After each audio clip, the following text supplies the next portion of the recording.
When a billionaire tech mogul humiliated the wrong waitress in Manhattan's most exclusive restaurant, he thought he'd won.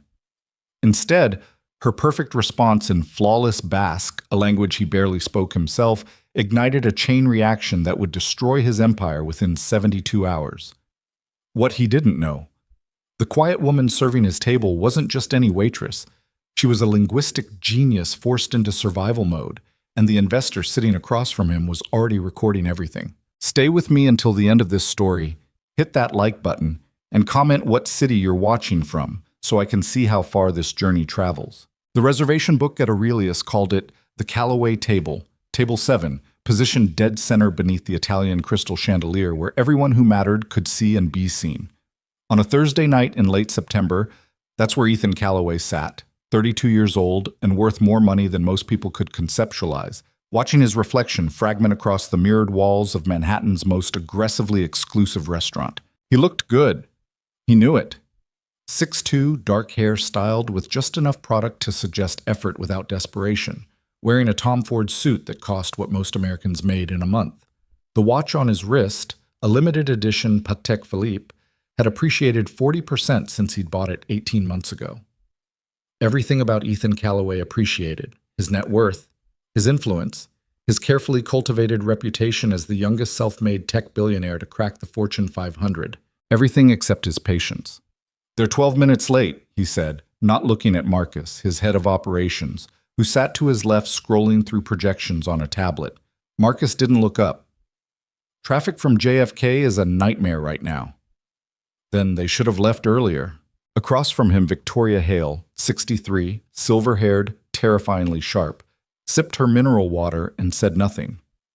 She'd flown in from London specifically for this dinner, specifically to discuss a merger that would value Ethan's company, Callaway Technologies, at $8.4 billion. The kind of number that didn't just change your life, it changed your legacy. Ethan had spent 6 months courting her. 6 months of calls and presentations and carefully orchestrated social encounters designed to demonstrate that he wasn't just another tech wunderkind who'd gotten lucky. He was the real thing: visionary, ruthless, someone who understood that sentiment was weakness and control was everything. "Relax," Victoria said finally, setting down her glass with a soft click against the white tablecloth. "You're wound tighter than my grandson's tennis racket." "I don't relax. Relaxation is how empires collapse." She studied him with those pale gray eyes that had stared down hostile boards and crumbling markets for 4 decades. "How old is your daughter now? 5? 6. Emma just turned 6. And she lives with you full time?" "Her mother died when she was 2. Ethan delivered this information the way he delivered most personal facts: flat, efficient, designed to shut down follow-up questions. "I have full custody. A nanny handles the day-to-day." "Does she?" Something in Victoria's tone made Ethan's jaw tighten, but before he could respond, a waitress appeared at his elbow. She materialized so quietly he actually startled, which annoyed him. "Good evening," she said softly. "Can I start you with anything besides water?" Ethan glanced up, already dismissing her. Mid-30s maybe, dark hair pulled back in a bun so tight it probably gave her headaches, wearing the restaurant's standard black uniform that somehow looked cheaper on her than it did on the other staff. She kept her eyes down, focused on her notepad with an intensity that suggested she'd rather be literally anywhere else. "Bourbon," he said. "Blanton's. Neat." "Of course. Actually," Marcus looked up from his tablet. "What bourbons do you have?" The waitress, her name tag read Lily, recited the list without hesitation. 15 different bottles, including several Ethan knew for a fact weren't on the standard menu. Her voice barely rose above a murmur, but her pronunciation was perfect. Too perfect. It irritated him in a way he couldn't immediately articulate. Victoria ordered a gin martini. Marcus decided on scotch. The waitress nodded, scribbling notes Ethan suspected were unnecessary. She'd remember their orders without writing them down, he could tell, and started to retreat. "Wait," Ethan said. She stopped, turned back, still wouldn't meet his eyes directly. "How long have you worked here?" 3 years, sir." "You like it?" Finally, she looked at him, just for a second. Her eyes were dark brown, almost black, and completely unreadable. It pays the bills. Not the answer he'd expected. Most service workers, when addressed directly by someone like Ethan Calloway, someone whose name they absolutely recognized because everyone in New York's upper echelon recognized the Calloway name, they performed. Smiled too wide, laughed too hard, angled for connection. This woman just wanted him to let her leave. "Well," he said, leaning back in his chair, "try to look a little happier about it. People pay good money to eat here. They don't want to see misery serving their food." The silence that followed lasted maybe 3 seconds. It felt longer. "Yes, sir," Lily said quietly. "I'll work on that." She left. Victoria was looking at him with an expression he couldn't quite read. "What?" Ethan said. "Nothing." She picked up her menu. "Just making observations." 20 minutes later, the drinks arrived, delivered by a different waiter, Ethan noticed, and his remaining executives finally showed up full of apologies about construction on the Van Wyck. They slid into their seats, ordered quickly, and the dinner began in earnest. This was Ethan's element. The negotiation, the careful dance of power where every word mattered and weakness meant death. He guided the conversation like a conductor, pulling focus when needed, letting Victoria hold court when strategic, always aware of how the room perceived him. By the time their appetizers arrived, he'd successfully framed the merger as Victoria's idea. By the main course, his CFO had walked her team through projections that made $8.4 billion look conservative. Everything was proceeding exactly as Ethan had planned. Then Victoria said something in rapid Italian, a joke from the way Marcus laughed, and Ethan felt that familiar spike of irritation.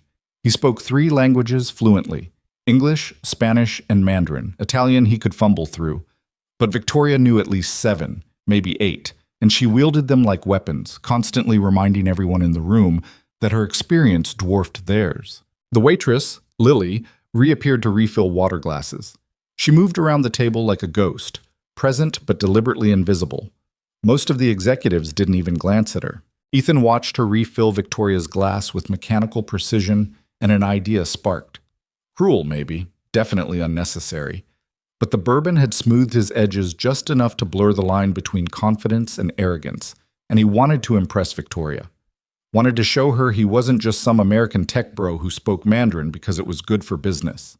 "Excuse me," he said, catching Lily's attention as she reached for his glass. She looked at him, wary now, and Ethan began speaking in Basque. He'd learned it in college, a semester abroad in Bilbao, more interested in the surfing than the studies, but he'd picked up enough to get by. It was a notoriously difficult language, unrelated to any other European tongue, spoken by maybe 750,000 people worldwide. He'd kept it sharp over the years through podcasts and apps, mostly because it made good party conversation. Look at the tech genius who speaks the impossible language. "I want to place a special order," he said in Basque, watching her face for the confusion he expected. "Not on the menu? Tell the chef I want the sea bass, but prepared Basque style. Marmitaco. Understand? With the peppers and the tomatoes like they make it in Getaria. And bring it with a chacoli from the Getariaco region. Something dry. Something that pairs with shellfish." He sat back, satisfied. The order itself was impossible. The restaurant didn't serve Basque cuisine, didn't stock chacoli, and probably couldn't source the right peppers if they tried. But that wasn't the point. The point was watching this woman fumble, apologize, admit she had no idea what he'd just said while Victoria and his executives watched her squirm. The point was control. Lily stood very still for a moment. Her expression didn't change. Then she opened her mouth, and what came out shattered the entire room. "Ezet, sir," she said quietly, in perfect Basque. "The restaurant doesn't prepare marmitaco, and we don't carry texacoli. But if you're craving northern Spanish cuisine, I can recommend the grilled octopus with pimenton. It's not traditional Basque, but the preparation is similar. Or if you prefer fish, the branzino is excellent tonight. As for wine, we have an albarino from Rias Baixas that pairs beautifully with seafood, though I realize it's Galician rather than Basque." She paused. "Also, sir, you made 2 grammatical errors in your request. You said pepperek when you meant piperek, for peppers. And your conjugation of ekari, to bring, was in the wrong tense. The correct phrase would be ekar ezazu, for the imperative form." The chandelier seemed to hum in the silence. Ethan felt his face go hot. Around the table, he could see his executives suddenly finding their plates fascinating. Marcus had actually covered his mouth with his hand. And Victoria. Victoria was smiling, not broadly, just a slight upturn at the corners of her mouth that somehow communicated more amusement than outright laughter would have. "The octopus," Ethan managed. His voice came out rough. "Fine, that's fine. Excellent choice, sir." Lily jotted something on her pad. "And the albarino?" "Whatever you recommend." "Very good." She collected their menus. Ethan had forgotten they still had menus, and disappeared back toward the kitchen. The moment she was out of earshot, Marcus let out a sound somewhere between a cough and a suppressed laugh. "Jesus Christ," he whispered. "Did she just—" "Not now," Ethan snapped. But Victoria was already leaning forward, her eyes bright with something Ethan didn't like. Interest. Real interest. "That was extraordinary," she said. "How many people in New York do you think speak Basque? 100? 200? I have no idea. And you just found 1 serving tables at Aurelius." She shook her head slowly. "What are the odds?" "Coincidence." Ethan reached for his bourbon, realized his glass was empty, and set it down harder than intended. "Lucky guess, maybe. She probably heard me mispronounce something and took a shot." "Did you hear her accent? It was perfect. Northern dialect, if I'm not mistaken, probably from around San Sebastian or Guitarria, the region you mentioned." Victoria sat back, studying him. "That woman didn't guess, Ethan. She speaks the language fluently." "So what? It doesn't mean anything." "Doesn't it?" The conversation moved on. It had to. They were here for business. But Ethan couldn't focus. His mind kept returning to the waitress, to her quiet voice making him look like an idiot in front of the most important investor he'd ever courted. The humiliation sat in his chest like a stone. Dinner continued. The food arrived, probably excellent, though Ethan barely tasted it. His executives made small talk. Victoria told a story about negotiating with a Russian oligarch in 3 languages simultaneously. Everyone laughed at the right moments, and Ethan sat there, chewing octopus that tasted like ashes, plotting. When dessert came, he didn't remember ordering it. Lily returned with their plates. She set a chocolate torte in front of Victoria with murmured description of the components. Did the same for Marcus. Reached Ethan last. "Crema catalana," she said softly, placing the dish before him. "The chef thought you might appreciate something traditional to the region, given your earlier request." She said it in English, but Ethan heard the subtle dig. "The region you claim to know so well." "How long have you spoken Basque?" he asked. His voice came out colder than intended. Lily paused, her hand still on his plate. "I studied linguistics in graduate school. Basque was one of my focus languages." "Graduate school." He let the words hang there, weighted with skepticism. "For how long?" 5 years. "And you left to become a waitress." It wasn't a question. It was an accusation, and everyone at the table heard it. Marcus shifted uncomfortably. One of the junior executives suddenly became very interested in her phone. Lily's expression didn't change, but something flickered behind her eyes. Pain, maybe. Or anger buried so deep it had fossilized. "Life happens," she said quietly. "Not everyone gets to finish what they start." She left before Ethan could respond. Victoria was looking at him again, and this time there was no amusement in her expression. Just disappointment, the kind his 3rd-grade teacher used to give him when he pulled other kids' chairs out from under them during assembly. "That was unkind," she said. "I asked a question." "You belittled her." "I don't think someone working food service gets to play the victim card when asked about their career choices." "No?" Victoria set down her fork with a soft clink. "I don't think I want dessert after all." The rest of dinner passed in strained politeness. They discussed quarterly projections and market positioning and all the other details that should have excited Ethan, but now felt hollow. Victoria left first, pleading jet lag, though it was barely 9:30. His executives scattered soon after. By 10, Ethan sat alone at table 7, finishing the bourbon he'd ordered 45 minutes earlier while the restaurant slowly emptied around him. He should have let it go. Should have paid the check, gone home to his penthouse where Emma slept under the watch of her overnight nanny, poured another drink, and moved on with his life. Instead, he watched Lily clear tables across the dining room, watched how she moved, efficient, invisible, careful not to draw attention. watched other customers barely acknowledge her existence while she refilled their water and removed their plates and smiled that same practiced smile that never reached her eyes. A linguistics scholar. Graduate school, 5 years. What kind of disaster did it take to fall from that to this? Ethan pulled out his phone and texted his head of security. Need background on someone. Full workup. Name is Lily Navarro. Works at Aurelius restaurant. Everything. Family, finances, education, employment history. I want it tomorrow morning. The response came back in seconds. On it. He paid the check. Left exactly 15%, not $1 more, and walked out into the September night feeling something ugly coil in his chest. Not guilt. Ethan Calloway didn't do guilt, but something adjacent to it.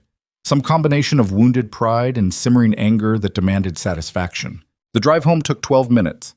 His penthouse occupied the top 3 floors of a building in Tribeca that he'd bought outright, cash, 2 years ago. Marble everything. Floor-to-ceiling windows overlooking the Hudson. Art he'd purchased because people told him it was important, not because he particularly liked it. He checked in on Emma, 6 years old, dark curls spread across her pillow, clutching a stuffed elephant that had seen better days. His daughter. The one pure thing in his life, though, if he was honest with himself, he had no idea how to be her father. He knew how to provide for her, knew how to hire the best nannies and enroll her in the best schools and make sure her trust fund would dwarf his own childhood assets. But actually be there? Actually show up?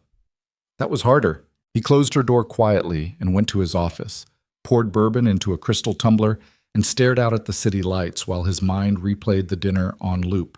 The waitress's face, Victoria's disappointment, the subtle shift in power he'd felt when Lily corrected his grammar in front of everyone. His phone buzzed at 6:47 the next morning. The security report, detailed and devastating. Lily Navarro, 30 years old. Born in Queens to a Puerto Rican father and Irish mother, both deceased, mother from cancer 8 years ago, father still alive but incapacitated. Bachelor's degree in linguistics from NYU, full scholarship. Master's from Columbia, partial scholarship. Started a PhD program in historical linguistics at Princeton. And then everything stopped. 4 years ago, her father, Miguel Navarro, suffered a massive stroke that left him paralyzed on his left side and requiring round-the-clock care. Lily withdrew from Princeton 6 months into her doctoral program, moved back to New York, started working at Aurelius 3 years ago. The financial section made Ethan wince despite himself. Medical debt, $347,000. Credit cards, maxed out at $43,000. Student loans, $127,000, currently in forbearance. Her father lived in a nursing facility in Queens that cost $8,000 a month. She paid it by working 60-hour weeks, splitting her time between Aurelius and weekend catering gigs. No savings, no assets, no safety net, just a woman drowning slowly, one shift at a time. There was more. Her dissertation topic, her academic publications, letters of recommendation from Princeton professors calling her brilliant and once in a generation. But Ethan stopped reading. He had what he needed. He had her weakness. And Ethan Calloway had built an empire on exploiting weakness. He sat at his desk for a long time, watching the sun rise over Manhattan, and made a decision that would destroy both their lives. He called Marcus first. I need you to make a call to Aurelius today. Okay. Marcus sounded wary. What kind of call? Tell them the waitress from last night, Lily Navarro, was inappropriate. Tell them she violated customer privacy, made personal comments, created an uncomfortable environment. Say I'm considering not returning to the restaurant unless they handle it. Silence on the other end. Then, Ethan, that's not... Are you refusing? No, she didn't actually do anything wrong. She answered your question in Basque, that's all. She embarrassed me in front of Victoria Hale. You embarrassed yourself. The words hung in the air between them. Ethan felt his jaw clench. Make the call, Marcus, or I'll find someone who will. Another pause. Longer this time. Then Marcus sighed, the sound of a man calculating the cost of his mortgage against his conscience. I'll handle it. He hung up. Ethan sat there, bourbon half-finished, watching commuters stream across the Brooklyn Bridge like ants.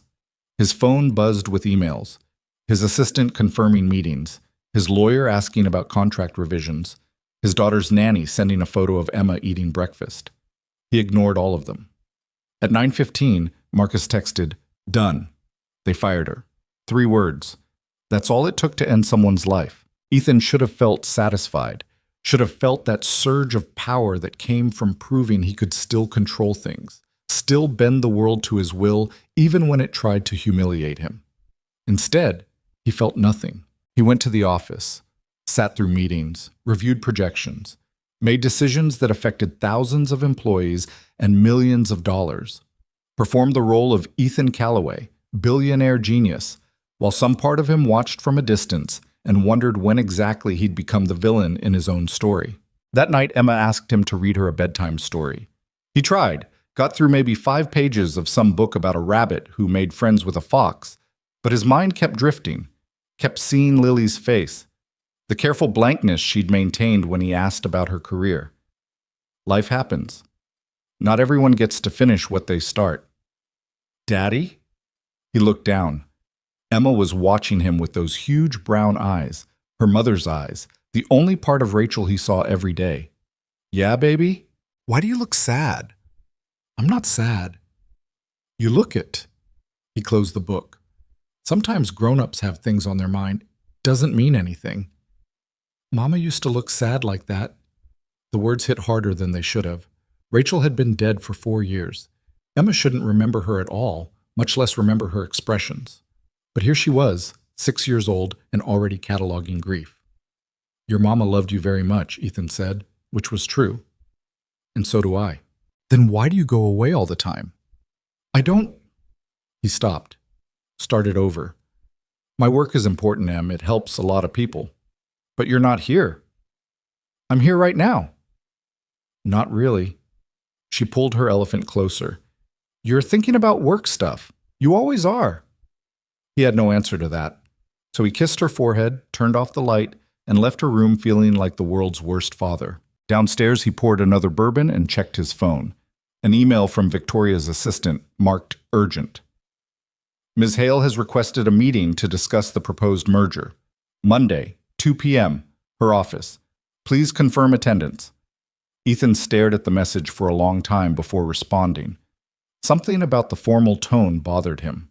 Victoria usually communicated directly, not through assistants. And discuss the merger felt ominous in a way he couldn't articulate. But maybe he was paranoid. Maybe last night's awkwardness had blown over. He confirmed the meeting and went to bed, where he didn't sleep so much as drift through uneasy half-consciousness until his alarm pulled him back to reality. The weekend passed. He took Emma to the park, or rather, he took his phone to the park while Emma played on the swings under the nanny's supervision. He went to a charity gala Saturday night and made small talk with people whose names he forgot immediately. He reviewed the merger documents Sunday afternoon, looking for any detail he might have missed. None of it felt real. Monday morning, he woke up to a news alert. Callaway Technologies stock dips 3% on merger uncertainty. He sat up so fast his head spun, grabbed his phone, scrolled through financial news sites, his heart rate climbing with each headline. Victoria Hale. Reconsidering Callaway deal, sources say investors concerned about leadership stability at Callaway Technologies. Is Ethan Callaway's golden run over? No. No, this couldn't be happening. The merger was solid, the numbers were good, everything was in place. He called Victoria's office, got the assistant. "I need to speak with her immediately." "I'm afraid Ms. Hale is unavailable until your 2 o'clock meeting, Mr. Callaway." "Then move the meeting up. This needs to be addressed now." "I'll pass along your request." She hung up without confirming anything. The next 3 hours were torture. Ethan paced his office, refreshing stock prices, fielding increasingly panicked calls from board members and investors. By noon, Callaway Technologies had dropped another 2%. By 1:30, financial analysts were openly speculating about what went wrong. At 1:45, Ethan walked into Victoria Hale's office building in Midtown, a glass tower that housed empires, and took the elevator to the 47th floor with Marcus and his CFO in tow. Nobody spoke. The silence felt like a funeral. Victoria's assistant led them to a conference room overlooking Central Park. Spectacular view, floor-to-ceiling windows. A table that could seat 20 but currently held only Victoria and two people Ethan didn't recognize. A man in an expensive suit who looked like a lawyer, and a woman with severe glasses who looked like she ate CEOs for breakfast. "Ethan?" Victoria didn't stand, didn't smile. "Sit down." He sat. Marcus and the CFO flanked him like bodyguards, which suddenly felt appropriate. "I'll get straight to it," Victoria said. "The merger is off." The words didn't register at first. Ethan heard them, understood them individually, but couldn't fit them together into meaning. "Excuse me?" "The merger. The deal we've been negotiating for 6 months. It's over. We're pulling out." Now his brain caught up, and with it came a surge of panic so intense he thought he might vomit. "You can't. We have contracts, agreements. You can't just. Those agreements include morality clauses and good faith provisions that your behavior has violated." She slid a folder across the table. "Open it." Ethan's hand shook as he flipped it open. Inside were printed emails, text messages, phone records, and at the top, a transcript of a phone call between Marcus and Aurelius's general manager. His own words documented. "Tell them the waitress was inappropriate. Say I'm considering not returning unless they handle it." How did you get this?" "I have investigators, Ethan. Good ones. Better than yours, apparently." Victoria leaned back in her chair. "When someone is about to become my business partner, I make sure I know exactly who they are. Not who they pretend to be. Who they actually are. This is..." He grasped for words, for some explanation that didn't make him sound like a monster. "This is being taken out of context. That waitress..." "Lily Navarro. Her name is Lily Navarro." "Fine. Lily Navarro embarrassed me in front of you and my entire executive team. I had every right to." "To what? Destroy her livelihood? Get her fired based on lies?" Victoria's voice stayed level, but something cold crept into it. "You want to know what I did after our dinner Thursday night? I stayed late. I talked to the staff. I learned that Lily has worked at Aurelius for 3 years without a single complaint, that she supports her disabled father alone, that she gave up a PhD at Princeton to take care of him." She paused. "I also learned that you spoke to her in Basque specifically to humiliate her, that you expected her to fail, to stumble, to make you look smart. And when she didn't, when she was better than you couldn't handle it. That's not... And then you called her boss and lied to get her fired." Victoria leaned forward now, and Ethan saw something in her eyes he'd never seen directed at him before. Contempt. "You ruined someone's life because she wounded your ego." "It was a business decision," Ethan said, hating how weak it sounded. "Image matters in..." "Don't." The lawyer, or whoever he was, spoke for the first time. "We have recordings, Mr. Calloway. We have documentation. If you try to spin this as anything other than what it is, we'll release everything to the press." The room tilted. Ethan gripped the table edge. "You're blackmailing me." "No," Victoria said quietly. "I'm protecting my company from someone who has proven himself to be vindictive, petty, and dangerous. Do you have any idea what it says about you, about your character, that you would use your wealth and power to destroy someone powerless? Someone who did nothing wrong except be better at something than you were?" "She's a waitress. She was a scholar." Victoria's voice finally rose, just for a second before she pulled it back. "She was brilliant. She was on track to become one of the foremost linguistics experts in the country. And life hit her with tragedy, and instead of walking away from her father, she sacrificed everything to care for him. Do you understand that, Ethan? She chose duty over ambition. She chose love over career, and you saw that sacrifice and decided to twist the knife deeper." Ethan couldn't speak. His throat had closed. "I've been in business for 40 years, Victoria continued. "I've worked with criminals. I've negotiated with dictators. I've sat across from men who would destroy entire companies to make a profit. But I've never, not once, met someone who felt the need to crush someone as defenseless as a waitress just to feel powerful. The deal? There is no deal. There will never be a deal. Not with you, not with your company, not while you're in charge." She stood. "My legal team will send termination paperwork by close of business. Don't contact me again." She left. Her people followed, and Ethan sat there in that conference room overlooking Central Park with his executives beside him and his empire crumbling around him, finally understanding the magnitude of his mistake. By the time he made it back to his office, the The stock had dropped 8%. By close of market, 12. His inbox overflowed with emails from investors demanding explanations, board members calling emergency meetings, business partners quietly distancing themselves. And somewhere in Queens, Lily Navarro probably sat in her father's nursing home room, wondering how she'd pay next month's bills, with no idea that her rejection of a billionaire's cruelty had just set off an explosion that would reshape both their lives forever. The nursing home smelled like industrial cleaner and something underneath it that no amount of bleach could cover. Lily had stopped noticing years ago, the same way she'd stopped noticing the fluorescent lights that hummed overhead, or the way her shoes squeaked on the linoleum as she walked down the hallway every morning at 7:15.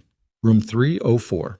Always room 304. Her father sat by the window in his wheelchair, staring out at the parking lot like he'd been doing when she left yesterday.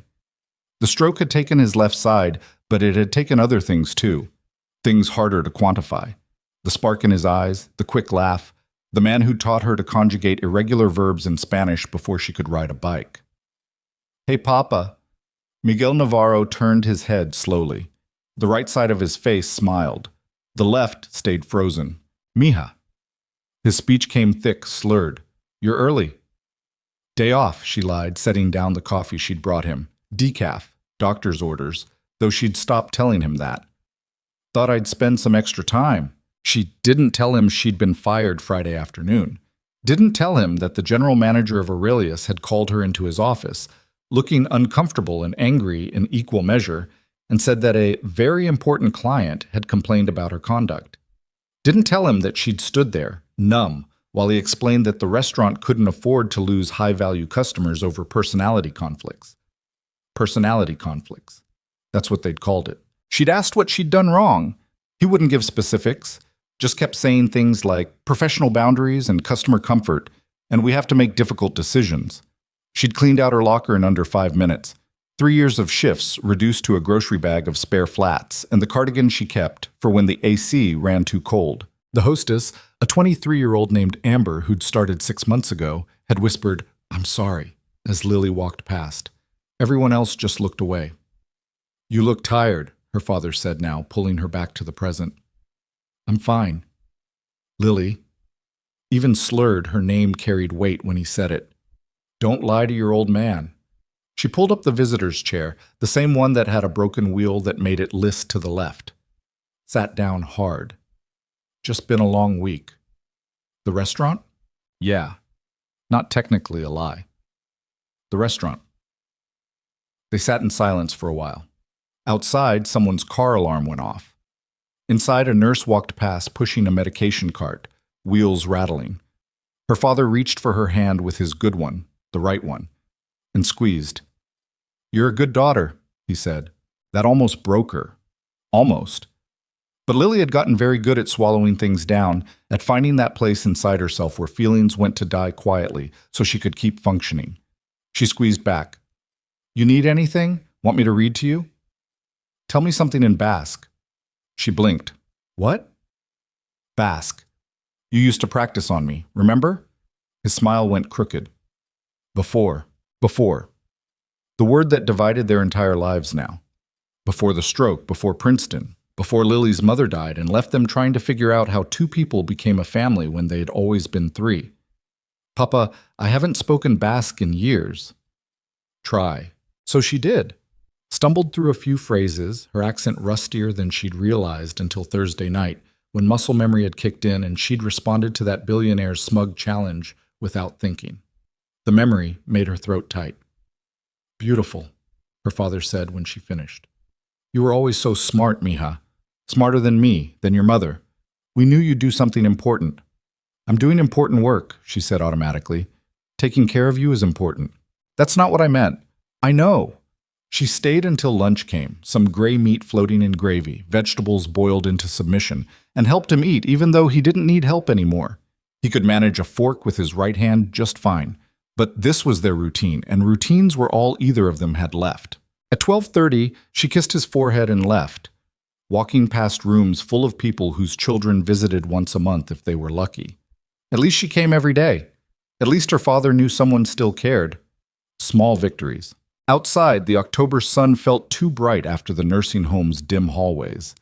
Lily stood in the parking lot for a long moment, trying to figure out what to do with a Monday morning that should have been spent prepping the restaurant for lunch service. Her phone had $73 in her checking account. Rent was due in 12 days. The nursing home bill, $8,000, same as it was every month, would hit on the 15th. She had no plan, no backup, no safety net, just panic rising like floodwater. Her phone buzzed. A text from Carmen, one of the other waitresses at Aurelius. What happened? Manager won't say anything, but you're off the schedule. Lily typed back. Got fired. Don't know why. 3 dots appeared immediately. Disappeared. Appeared again. Then, that's insane. You want to get drinks tonight? Can't afford it. My treat. Lily almost said no. Almost drove back to her studio apartment in Astoria and spent the afternoon applying to every service job within a 10-mile radius. But the thought of sitting alone in that 400-square-foot box, staring at walls she couldn't afford to decorate, felt unbearable. Okay, where? They met at a dive bar in Queens at 7. Carmen was already there, nursing a beer and scrolling through her phone.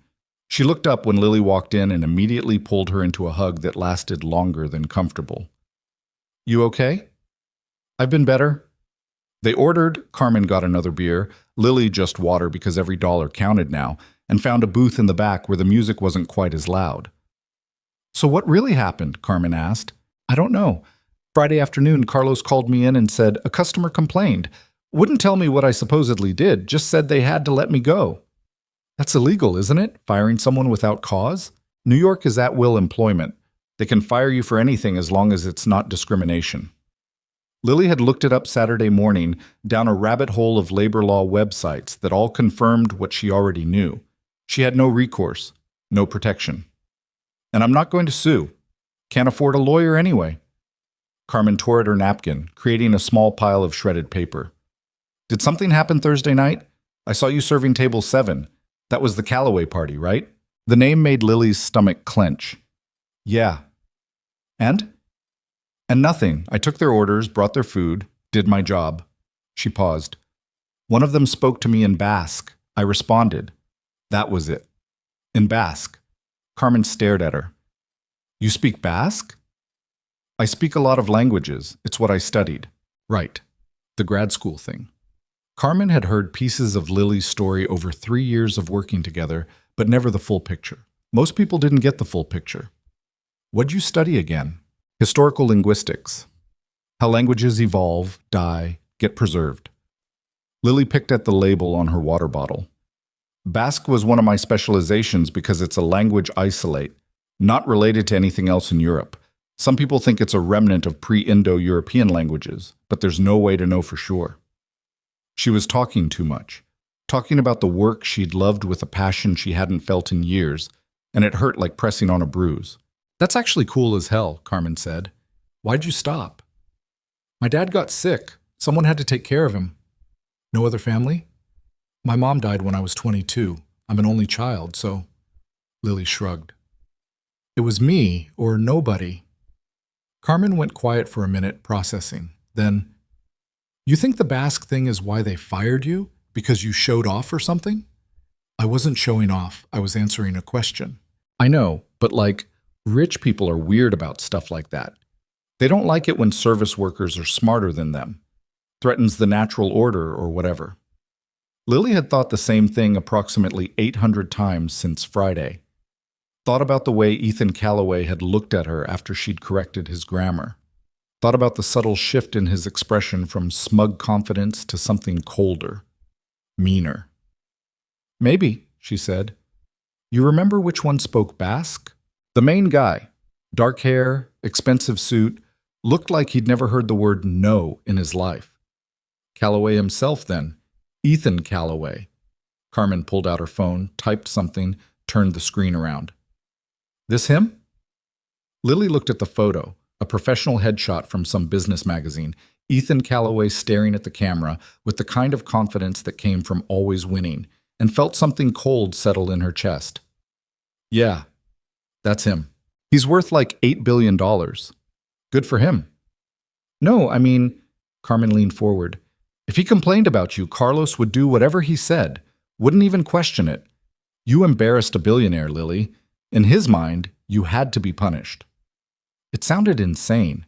It sounded like a conspiracy theory cooked up by someone who spent too much time on the internet, but it also made a terrible kind of sense. So what do I do about it? Nothing. You can't. Carmen said it matter-of-factly, the way you'd explain gravity. People like that operate in a different world. They make a phone call, your life changes. That's just how it works. Lily thought about arguing, thought about saying something about justice or fairness or how the system was supposed to work. But she'd stopped believing in those things around year 2 of watching her father's medical bills pile up while insurance companies found creative reasons to deny coverage. The system worked great, just not for people like her. She went home at 9, caught the subway to Astoria, and climbed 3 flights of stairs to her apartment. Studio. 400 square feet. Murphy bed that didn't fold up right anymore. Kitchenette that consisted of a hot plate and a mini fridge. Bathroom so small you could sit on the toilet and wash your hands in the sink simultaneously. $850 a month, which was a steal for New York, which meant it was barely habitable. Lily sat on her bed and opened her laptop, started searching job listings, restaurants, catering companies, bars, cafes, anywhere that might hire someone with a gap in her resume and no references from her most recent employer. She applied to 14 places, writing the same cover letter over and over with minor variations. At midnight, her phone rang. Unknown number. Hello? Is this Lily Navarro? A woman's voice, professional, British accent. Yes? My name is Catherine Shaw. I'm calling on behalf of Victoria Hale. The name meant nothing to Lily. She almost said so, then remembered. Victoria Hale had been at table 7 Thursday night, sitting across from Calloway, watching the whole Basque exchange with those sharp gray eyes. I'm sorry. I'm not sure why. Ms. Hale would like to meet with you. Are you available tomorrow afternoon? What? 2 o'clock if that works. Her office is in Midtown. Catherine rattled off an address that Lily scrambled to write down. Building security will have your name, 47th floor. Can I ask what this is about?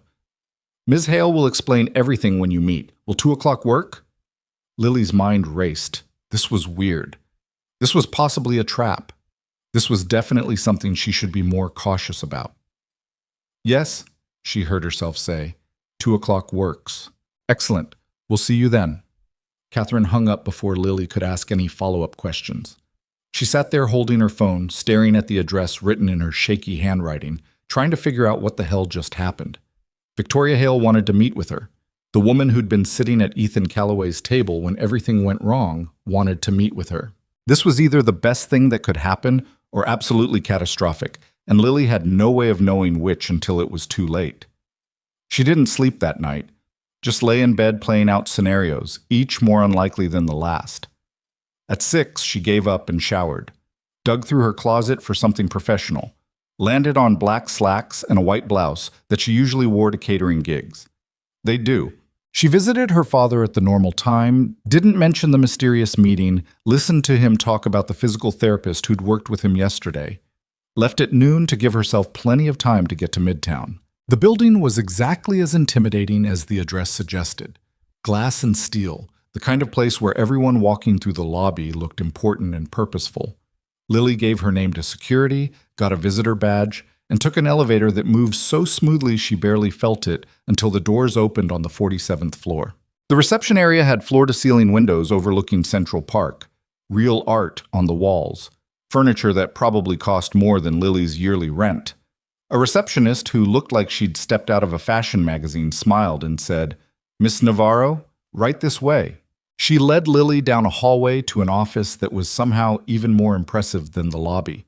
And sitting behind a desk that could have doubled as a landing strip was Victoria Hale, 70 years old if she was a day, wearing a gray suit that probably cost 5 figures. "Lily, thank you for coming." She stood, came around the desk, shook Lily's hand with a grip that was surprisingly firm. "Please, sit."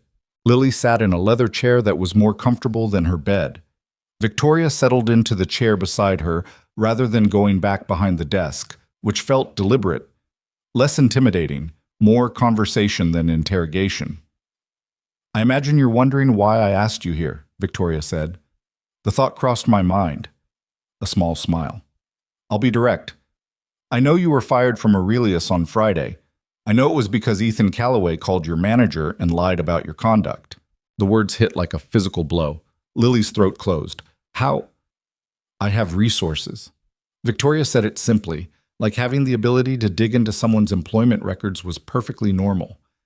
And I was suspicious after our dinner Thursday night. The way he treated you, the questions he asked. So I made some calls, found out what happened. Why do you care? It came out harsher than Lily intended, but Victoria didn't flinch, because I was about to go into business with a man who turned out to be petty, vindictive, and cruel. You saved me from making a very expensive mistake. She paused. And because what he did to you was wrong, Lily felt something crack in her chest.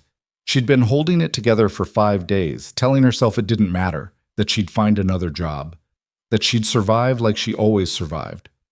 But hearing someone else say it was wrong, hearing someone with power and money actually acknowledge the injustice, made it real in a way that threatened to break her. I don't know what you want me to say. Nothing. I'm not here for absolution or gratitude. Victoria leaned back. I'm here because I did some additional research after I learned what Calloway had done. Looked into your background. Princeton doctoral program, full ride. Published 3 papers as a graduate student. Your advisor called you one of the most talented linguists he'd seen in 20 years. Lily's face went hot. That was a long time ago. 4 years. That's not long at all. Victoria pulled a folder from the side table, opened it. Your dissertation was on the preservation of endangered languages through digital archival methods. Specifically, you were looking at oral histories in minority language communities. How did you? I have very good researchers. She closed the folder. Tell me why you left Princeton. You already know why. I know the facts.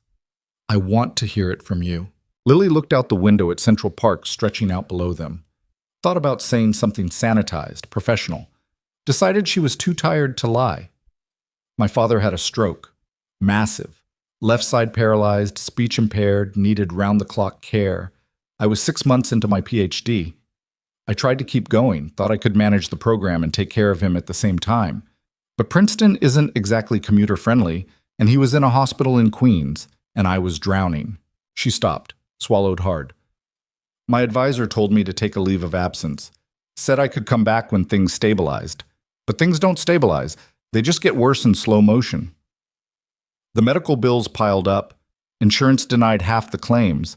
I maxed out credit cards paying for his nursing home because the alternative was some state facility where they warehouse people to die. And somewhere in there I realized I wasn't going back to Princeton. I was just lying to myself. So you started waitressing. I started surviving. There's a difference. Victoria was quiet for a long moment. Then, what if I told you that you could go back? Back where? To your life. Your career. The work you actually trained for.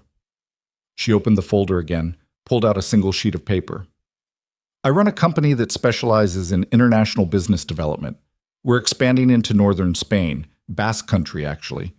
We need someone who understands the language, the culture, the nuances of communication in a region that values its linguistic heritage. Lily stared at her. You want to hire me?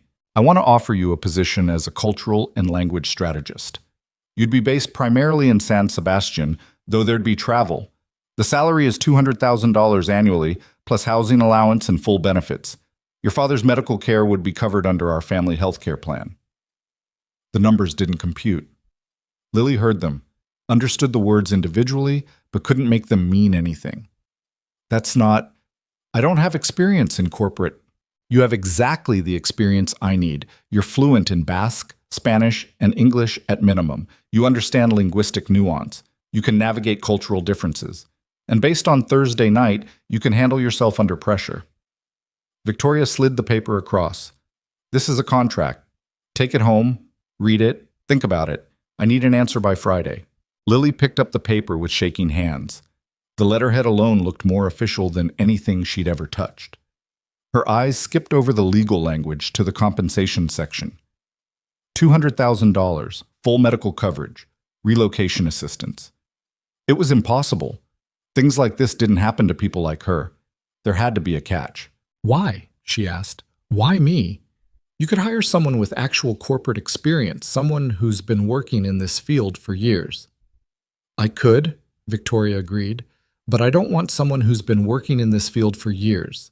I want someone brilliant who's been overlooked, someone who understands what it's like to fight for things that matter, someone who chose duty over ambition and is still standing. She stood, straightened her jacket. Read the contract, think about it. Call my office by Friday with your answer. She walked to the door, paused.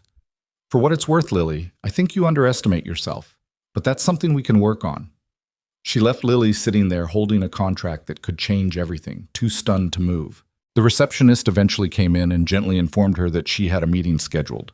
Lily stumbled out of the office, into the elevator, through the lobby, and onto the street where the afternoon sun felt surreal after the air-conditioned perfection of Victoria Hale's world. She walked for blocks without direction, the contract folded in her purse, her mind spinning. This couldn't be real, couldn't be happening. People didn't just offer you your life back because you'd been kind once, or smart once, or any of the things Victoria had implied. Her phone rang. Her father's nursing home. Lily's heart stopped. Hello? Ms. Navarro, this is Sandra from Greenlawn Care Facility. Your father's fine, she added quickly, hearing Lily's sharp intake of breath. But we need to discuss his account. You're currently 2 months behind on payments. The world snapped back into focus. Reality, sharp-edged and unforgiving. I know. I'm sorry. I had some employment changes, but I'm working on it. We need payment by the end of the week, or we'll have to discuss alternative arrangements. Alternative arrangements meant the state facility, the warehouse, the place where her father would spend his remaining years staring at beige walls, getting minimal care from overworked staff, dying by inches. I'll have it, Lily said. By Friday. I promise. She hung up and stood on the corner of Madison Avenue, watching people stream past in their expensive clothes, heading to their important jobs, living lives that made sense. And she thought about the contract in her purse, the impossible offer, the escape route that had appeared exactly when she needed it most. Too convenient, too perfect, but also too necessary to refuse. She went home, read the contract 3 times, Googled Victoria Hale and found exactly what she'd expected. Articles about her business empire, profiles in Forbes and Fortune, a Wikipedia page that detailed 4 decades of successful ventures. Legitimate, respected, real. At 9 that night, Lily called the number on the contract. Catherine Shaw answered on the second ring. Miss Navarro, have you made a decision? I need to ask something first. Of course. Why did Victoria really do this? And don't tell me it's because I'm qualified. There's more to it. A pause. Then Catherine said, Ms. Hale canceled a merger with Ethan Callaway yesterday. $8 billion walked away because she discovered what he'd done to you. She decided that anyone willing to destroy a powerless person over wounded pride wasn't someone she could trust with her company. Lily sat down hard on her bed. She canceled. Because of me? Because of him. You just happened to be how she learned his true character. Another pause. Ms. Hale doesn't do charity, Ms. Navarro. She does business, and she believes you're good business. The rest is just timing. I accept, Lily said before she could second-guess herself. The position. I accept. Excellent. I'll send over onboarding paperwork tomorrow. When can you start? I need 2 weeks to settle things here, make arrangements for my father. 2 weeks is fine. We'll arrange your relocation to San Sebastian. Welcome to the team, Ms. Navarro. Lily hung up and burst into tears, sobbed into her hands like something had broken open inside her, all the fear and exhaustion and desperation of the last 4 years pouring out. She cried until she couldn't breathe, until her head ached, until there was nothing left. Then she washed her face and called her father's facility. This is Lily Navarro. I'll have the full payment to you by tomorrow afternoon, all of it, plus next month's in advance. She could hear the surprise in Sandra's voice. That's wonderful, Miss Navarro. We'll look forward to it. For the first time in years, Lily went to bed without the weight of impossible debt crushing her chest. She slept for 10 hours straight and woke up to sunlight streaming through her window, feeling like maybe, possibly, life could be different than she'd thought. The emergency board meeting convened at 8 in the morning on Tuesday, which told Ethan everything he needed to know about how bad things had gotten. Board meetings happened quarterly, scheduled months in advance with catered lunches and PowerPoint presentations. Emergency meetings happened when the ship was sinking and everyone needed to decide whether to bail water or abandon vessel.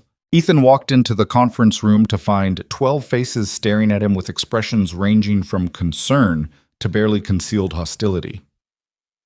Richard Chen, the board chair and early investor who'd believed in Callaway Technologies when it was just an idea scribbled on a coffee-stained napkin, sat at the head of the table looking older than his 58 years. "Ethan, sit down." He sat.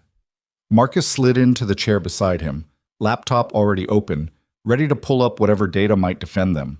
Except there was no data that could fix this. The stock had closed yesterday, down 18%. 18% of $8 billion, gone in a single day, because Victoria Hale had walked away and taken the market's confidence with her. "Let's skip the pleasantries," Richard said. "What the hell happened with the Hale merger?" "She got cold feet," Ethan said, trying to sound confident. "It happens. Investors back out all the time. Investors back out when the numbers don't work, when there's regulatory issues, when market conditions change." Richard leaned forward. "They don't back out 24 hours after a dinner meeting where everything was reportedly going well. So I'll ask again. What happened?" Ethan felt the room watching him, judging him, waiting for him to stumble. There was a disagreement about company culture. She had concerns about management style. Management style. Richard said it like he was tasting something rotten. "That's corporate speak for 'I fucked up.' What did you actually do?" "Nothing that warrants this level of..." "Bloomberg is running a story this morning." This came from Margaret Reeves, who'd made her fortune in private equity and had the warmth of a tax audit. She pulled out her phone, read from the screen. Sources close to the deal suggest that Victoria Hale withdrew due to serious concerns about CEO Ethan Callaway's judgment and temperament. One source described Callaway as vindictive and unstable. The words hung in the air like smoke. "That's slander," Marcus said. "We should sue." "Sue Bloomberg?" Richard laughed, but there was no humor in it. "Sure, great plan. Really helps with the temperament concerns." "I want to know where they got that quote," Ethan said. His voice came out tight, strained. "Victoria signed an NDA. She can't..." "The quote is from sources close to the deal, not from Victoria herself." Margaret set down her phone. "Which means it could be anyone in her organization. Anyone at the restaurant that night. Hell, it could be someone at this table for all we know." Everyone looked at everyone else. The paranoia in the room was thick enough to choke on. "This is fixable," Ethan said. "We put out a statement. We move forward with other acquisition targets. We show the market that we're stable, that one failed merger doesn't define us. Except it's not just one failed merger." Richard pulled up something on the tablet in front of him. "In the last 18 hours, I've gotten calls from 3 major investors expressing concerns. 2 board members from companies we were in preliminary talks with have postponed meetings indefinitely. Our stock is in freefall, and the financial press is writing your obituary. So we fight back." "With what? The truth?" Richard's voice hardened. "Tell me the truth, Ethan. What really happened at that dinner?" And there it was. The moment where Ethan could either lie, maintain the fiction that he'd done nothing wrong, that Victoria was irrational, that this was all a misunderstanding, or tell them about the waitress and the Basque and the phone call that had gotten her fired because his ego couldn't handle being embarrassed. He chose option 3, deflection. Personal differences, that's all. Victoria and I had different visions for the company's future, and it became clear we weren't compatible partners. "You're lying." Everyone turned to look at David Kim, the newest board member and the only one under 40. He was staring at Ethan with an expression of pure disgust. "Excuse me?" Ethan said. "I said you're lying. I know what happened. My cousin works at Aurelius." David pulled out his own phone. "Want me to read you the text she sent me yesterday about how you got a waitress fired for no reason except that she spoke better Basque than you did?" The conference room went silent. Ethan felt his face go hot. That's a gross mischaracterization." "Is it?" David stood up. "Did you or did you not call the restaurant and complain about her? Did you or did you not get her fired? She was inappropriate. She answered your question in the language you addressed her in. That's her job." David's voice rose. "You humiliated yourself by picking a fight you couldn't win, and then you destroyed her livelihood out of spite. And now it's destroying this company. Sit down." Richard said quietly. No. David grabbed his briefcase. I'm not sitting in a room with someone who abuses his power like that. I'm out. Consider this my resignation from the board, effective immediately. He left. The door clicked shut behind him with a finality that felt like a gunshot. Richard turned back to Ethan. His expression had gone from concern to something much colder. Is what he said true? Ethan wanted to lie. Wanted to spin it, reframe it, make it sound like anything other than what it was. But the room had already turned against him. He could see it in their faces. There was an incident at the restaurant, he said carefully. I may have overreacted. You may have overreacted. Richard closed his eyes for a long moment. When he opened them, Ethan saw something he'd never seen from the man who'd championed him for years. Disappointment. Do you have any idea what you've done? Any concept of the damage? It was a waitress, one person. It shouldn't have mattered, Richard finished. But it did. Because Victoria Hale doesn't do business with people she doesn't trust. And you showed her exactly who you are. Someone petty. Someone cruel. Someone who can't be trusted with power. That's not fair. Fair? Margaret laughed. You want to talk about fair? Is it fair that hundreds of employees are watching their stock options evaporate because you couldn't control your ego? Is it fair that this company's valuation has dropped $2 billion in a day because you decided to punish someone for being smarter than you? Ethan gripped the armrests of his chair. I built this company. I took it from nothing to $8 billion. One mistake doesn't erase that. It does when that mistake reveals your character. Richard stood. I'm calling a vote.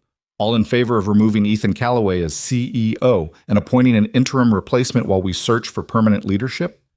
8 hands went up. Out of 11 remaining board members, 8 voted to remove him. Just like that. $8 billion, 6 years of work. A company he'd built with his own hands. Gone because he'd been cruel to someone who didn't matter. Someone powerless. Someone who turned out to matter very much to the one person whose opinion could destroy him. You can't do this, Ethan said. His voice sounded distant, like someone else was speaking. I'm the founder. This is my company. You own 38% of the stock, Richard said, which means you don't have controlling interest. The board has the authority to remove you as CEO, and that's what we're doing. You'll maintain your ownership stake, but operational control transfers to Marcus effective immediately. Ethan looked at Marcus, who wouldn't meet his eyes. You knew, Ethan said. I tried to tell you not to call the restaurant, Marcus said quietly. You didn't listen. So you're just going to take my job? Stab me in the back after everything? I'm trying to save the company. Marcus finally looked at him. Someone has to, and right now, that someone can't be you. Ethan stood so fast his chair rolled backward and hit the wall. This is insane. You're all acting like I committed a crime. I made a phone call. That's it. One phone call. That ruined someone's life, Margaret said. That's what you're not getting, Ethan. You didn't just make a phone call. You wielded your power like a weapon against someone who had no defense. And when someone like Victoria Hale saw that, she understood something important, that you're not fit to lead. Get out, Richard said. Security will escort you to collect your personal belongings. Your company email will be deactivated within the hour. We'll be in touch through legal counsel regarding the transition. You can't. We can. And we did. Now leave before we have you removed. Ethan left. Walked out of the conference room past assistants who suddenly found their desks fascinating, past executives who stepped into doorways to avoid acknowledging him, past the receptionist who'd greeted him every morning for 6 years and now looked at him like he was a stranger. Security met him at his office. 2 guards he recognized, had hired, technically, since they worked for his company, who now stood there with polite, impassive expressions while he packed his things into a cardboard box. Awards. Photos of Emma. The first dollar of revenue Callaway Technologies had earned, framed on his wall like it meant something. It took 15 minutes to reduce his entire professional life to one box. They walked him to the elevator. Rode down 43 floors in silence. Escorted him through the lobby where employees whispered and stared and probably recorded the whole thing on their phones for social media. Out onto the street where the October morning felt too bright, too normal for the end of everything. His driver pulled up. At least they hadn't fired his driver yet. Where to, Mr. Callaway? Home. Where else was there? The penthouse felt cavernous and empty when he walked in at 10 in the morning on a Tuesday. Emma was at school. The nanny was probably running errands. Just Ethan and 3 floors of luxury that suddenly felt like a museum dedicated to someone else's life. He poured bourbon, even though it was barely past breakfast. Sat in his office overlooking the Hudson and tried to process what had just happened. He'd been fired from his own company, the company he'd built from nothing, that bore his name, that was supposed to be his legacy, gone because of a waitress, because of Lily Navarro. His phone buzzed, a text from his lawyer. "We need to talk. Call me ASAP." He didn't call. Instead, he opened his laptop and did what he'd been avoiding, Googled himself. The results were devastating. Bloomberg. Callaway Technologies in crisis as CEO ousted following failed merger. TechCrunch. Inside the collapse of Ethan Callaway's empire. The Wall Street Journal. Sources say Callaway's temperament sank billion-dollar deal. And worst of all, a piece in New York Magazine titled The Billionaire and the Waitress, How Ego Destroyed an Empire. Someone had leaked the whole story. Not the sanitized version, not the corporate spin, but the actual truth. How he'd tried to humiliate Lily and Basque, how she'd responded perfectly, how he'd gotten her fired afterward out of spite. They even had her name, her background, the fact that she'd left Princeton to care for her sick father. The comment sections were brutal. Imagine being so insecure you destroy someone's livelihood because they embarrassed you. This is what happens when you give mediocre men billions of dollars. I hope that waitress sues him into oblivion. Ethan closed the laptop, poured more bourbon, sat there as the morning turned into afternoon, watching his phone light up with calls from reporters, former colleagues, people who'd been his friends when he was on top and were now calling to gawk at the wreckage. He ignored all of them. At 3:30, his lawyer called for the 5th time. Ethan finally answered. "What? Have you seen the news?" Jonathan Marsh sounded stressed, which was notable because Jonathan never sounded stressed. Stressed was for clients. Lawyers were supposed to be calm. "I've seen it. The board is drafting a press release announcing your removal. They want you to sign off on it." "Why would I do that?" "Because if you don't, they'll release it anyway, and your lack of cooperation becomes part of the story. At least this way you get to control some of the narrative." "There is no narrative to control. I'm the villain. That's the story." "Then let's mitigate the damage." Papers rustled on Jonathan's end. "I'm also fielding calls from 3 different news outlets wanting to interview you. I've been declining, but if you want to tell your side, there is no my side, not one that people will believe." Ethan laughed, bitter. "What am I supposed to say, that I was having a bad day? That I didn't mean for things to go this far? That I'm sorry?" "Are you sorry?" The question hung there. Ethan thought about Lily Navarro, thought about her quiet voice, her downcast eyes, the way she'd moved through that restaurant like she was trying to disappear. Thought about her standing in some manager's office being told she was fired, probably terrified about how she'd survive, how she'd pay for her father's care. He thought about his daughter, 6 years old, learning what her father was from news articles and whispers at her fancy private school. "Yeah," he said finally. "I'm sorry, for whatever that's worth." "It's worth something," Jonathan said. "Not legally, maybe, but personally." They hung up after Jonathan promised to send over the press release for review. Ethan read it when it came through. A masterpiece of corporate doublespeak that basically said he was stepping down to pursue other opportunities while wishing the company well. He signed it electronically and sent it back without comment. At 6, Emma came home. He heard her voice in the foyer, bright and cheerful, talking to the nanny about something that happened at school. He should have gone out to greet her, should have acted normal, like nothing had changed. Instead, he stayed in his office and let the nanny handle dinner and bath time and all the other routines that he'd hired people to manage because he was too busy building an empire that no longer wanted him. Someone knocked on his office door around 8. The nanny probably coming to tell him Emma wanted to say goodnight. "Come in." But it wasn't the nanny. It was Emma herself, wearing pajamas with dinosaurs on them, clutching her stuffed elephant. "Hi, baby." "You're home early," she said, patting across the carpet to climb into the chair beside his. "You're never home early." "Yeah, well, slow day at work." She studied him with those 2 knowing eyes. "Are you sad?" "What makes you say that?" "You smell like the drink you have when you're sad." Bourbon. She meant bourbon. His 6-year-old daughter had already learned to associate the smell of alcohol with her father's unhappiness. That felt like a failure more profound than anything the board had done to him today. Maybe a little sad, he admitted. Why? How did you explain to a 6-year-old that you'd lost everything because you were cruel to someone who didn't deserve it? That you'd let your worst impulses destroy the life you'd built? That you were fundamentally not a good person? Work stuff, he said. Nothing for you to worry about. Is it because people are mad at you? He looked at her sharply. What? Claire's mom was talking to another mom at pickup. They didn't know I could hear. They said you were mean to someone and now everyone's mad. The shame hit like a physical thing, radiating through his chest. His daughter had heard other parents gossiping about him at her school, in front of her. Yeah, he said quietly. I was mean to someone, and I shouldn't have been. Did you say sorry? Not to the person I hurt. She doesn't want to hear from me. Emma thought about this, swinging her feet from the chair. When I'm mean to someone, you tell me I have to apologize, even if it's hard, even if I don't want to. This is different, Em. How?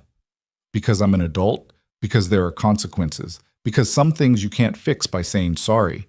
But he couldn't say any of that to his daughter, who was looking at him like he was supposed to have answers, like he was supposed to be someone worth looking up to. You're right, he said instead. It's not different. I should apologize. Then you should do it. She slid down from the chair. I'm going to go to bed now. Love you. Love you too, baby. She left, and Ethan sat there in his office thinking about apologies. What they meant. Whether they mattered when the damage was already done. His phone lit up with a notification. Another news article. Another dissection of his failure. He turned the phone face down and stared at the ceiling until the nanny knocked to tell him Emma was asleep. The next morning, he woke up to discover that his removal from Callaway Technologies was the top story in the business section of the New York Times. The article was thorough, well-researched, and absolutely damning. It quoted former employees anonymously describing his management style as tyrannical. It referenced the incident with Lily, though they kept her last name out of it, just called her a restaurant employee, and positioned it as the final straw in a pattern of abusive behavior. The article also mentioned that Victoria Hale had declined to comment on the record, but that sources close to Hale confirmed she'd canceled the merger due to concerns about Callaway's character. By noon, he had 47 missed calls. By 3, the story had been picked up by every major news outlet. By evening, he was trending on social media, and not in a good way. His phone buzzed, a number he didn't recognize. What? Mr. Callaway, this is Rebecca Chen from the Times. I'm doing a follow-up piece on your removal from Callaway Technologies. Would you be willing to comment? No. The piece is running with or without your input. I thought you might want to... Boop! He hung up. The calls kept coming. Reporters, old colleagues, investors who wanted to know if the rumors were true. He ignored all of them and spent the day drinking bourbon in his office while his daughter was at school and the world discussed what a terrible person he was. At some point, his lawyer called. There's a problem. Just one? Ethan laughed. Lucky me. The waitress, Lily Navarro. Apparently she's been hired by Victoria Hale's company. As of this week, she's working for one of the most powerful business development firms in Europe. The bourbon turned sour in Ethan's stomach. What? It gets worse. There are rumors that Victoria specifically hired her as a response to what you did. As a statement. Ethan closed his eyes. Of course. Of course Victoria had done that. It was the perfect move. Rescue the woman he'd tried to destroy, prove that talent and character mattered more than spite, and twist the knife in Ethan's reputation one more time. Anything else? The board is considering whether to pursue legal action to recoup losses related to the failed merger. They're arguing that your conduct directly caused the deal to collapse. They can't prove that. They don't have to prove it in court. They just have to threaten it loudly enough that your reputation takes another hit. Jonathan paused. Ethan, you need to consider bankruptcy protection. Your legal exposure here is significant. I'm worth $8 billion. You own stock in a company that's lost 24% of its value in 3 days. You've got a board that's hostile, investors who are fleeing, and a public image that's toxic. Even if the company rebounds, your shares are going to be devalued for years. Add in potential legal fees, and you're looking at losing most of your liquid assets." The words sounded like they were coming from very far away. "How did this happen?" Ethan asked. "You made a mistake, a bad one, and it spiraled. One phone call, that's all it was." "One phone call that revealed who you really are," Jonathan said quietly. "That's what people are responding to. Not the action itself, but what it says about your character." They hung up.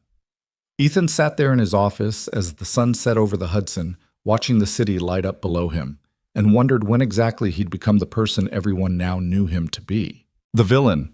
The cautionary tale. The billionaire who'd lost everything because he couldn't handle being embarrassed by a waitress.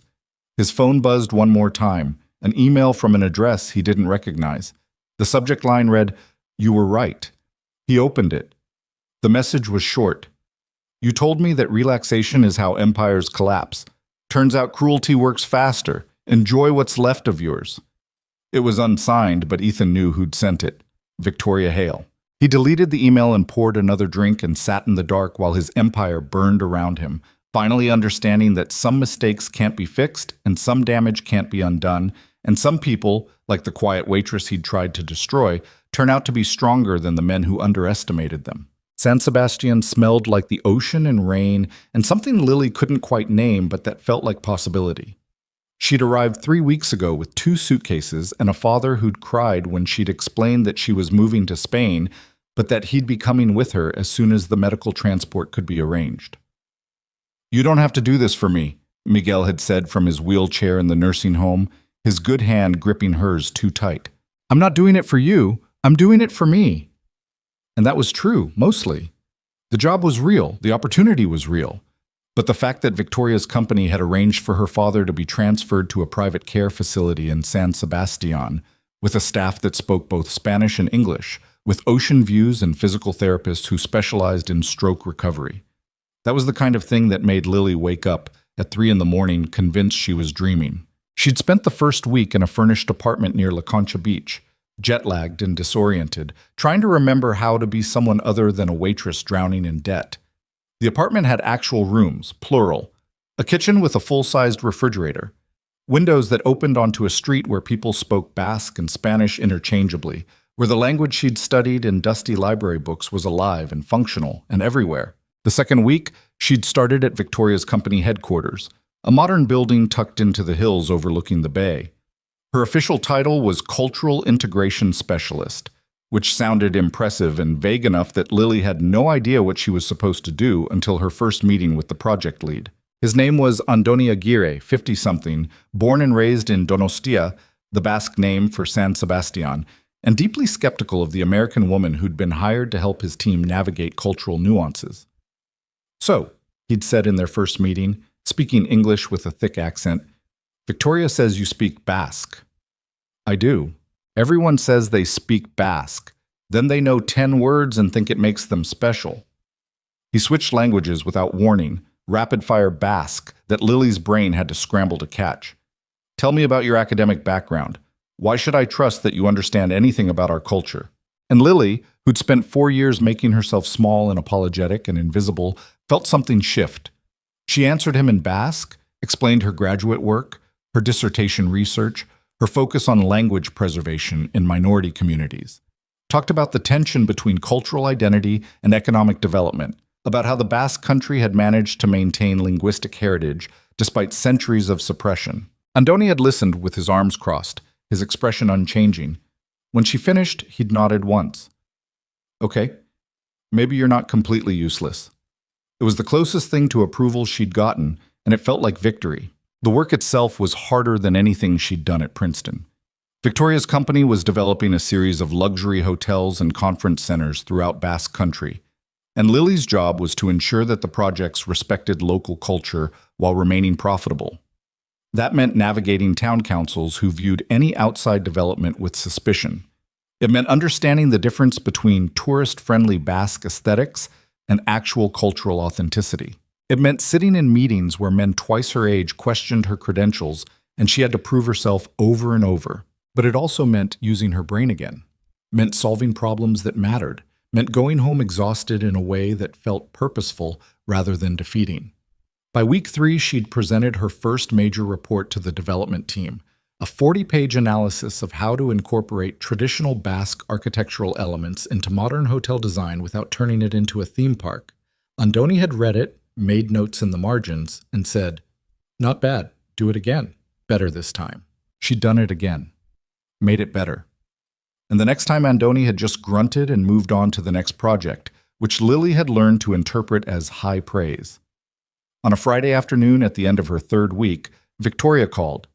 "How are you settling in?" she asked without preamble.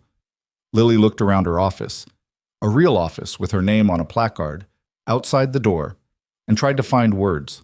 "It's good, challenging. Andoni hates me, but I think he hates everyone, so I'm trying not to take it personally." Victoria laughed. "Andoni doesn't hate you. If he hated you, he wouldn't bother making you redo your work. He'd just ignore you until you quit." "That's comforting. How's your father?"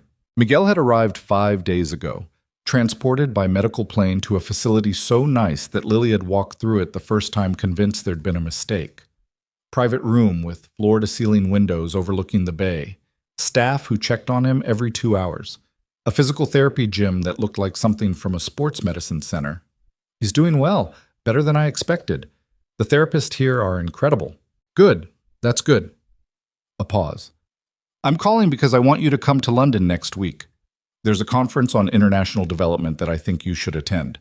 Network a bit, get your face known in the industry." Lily's stomach clenched. "I don't know if I'm ready for—" "You're ready. I wouldn't send you if you weren't." Victoria's tone left no room for argument. "My assistant will send you the details. Plan to stay for 4 days? The company will cover everything." She hung up before Lily could protest further. The conference was exactly as intimidating as Lily had feared. Held at a hotel in Mayfair that probably cost more per night than her old apartment cost per month, filled with people in expensive suits discussing market penetration and cultural capital like they were trading baseball cards. Lily spent the first day feeling like an imposter. She sat in panels on sustainable development and heritage preservation, took notes she'd probably never look at again, and avoided eye contact during networking sessions because the thought of walking up to strangers and introducing herself made her want to vomit. On the second day, Victoria found her hiding in a corner during a cocktail reception. "You're doing that thing where you try to be invisible," Victoria said, appearing at her elbow with a glass of wine. "I'm observing." "You're hiding." She handed Lily the wine glass. "Drink this. Then come with me. There's someone I want you to meet." She led Lily across the room to a group of people clustered near the windows. One of them was a woman in her 40s with sharp cheekbones and sharper eyes, dressed in a suit that looked like it cost more than Lily's entire wardrobe. "Lily, this is Dr. Sarah Chen. She runs the Cultural Heritage Division at the Global Development Initiative. Sarah, this is Lily Navarro, the specialist I told you about." Sarah extended her hand. Lily shook it, trying not to show how nervous she was. "Victoria says you did your graduate work at Princeton," Sarah said. "Historical linguistics?" "Yes, I didn't finish my doctorate, but—" "She left to care for her father," Victoria interjected smoothly. "Family emergency." But her academic work was exceptional. Sarah studied Lily with the kind of attention that felt like being X-rayed. "What was your dissertation focus?" And just like that, Lily was talking about her research, about oral histories in endangered language communities, about the tension between preservation and evolution, about how languages died not with a bang, but with a slow fade as younger generations chose dominant languages for economic survival.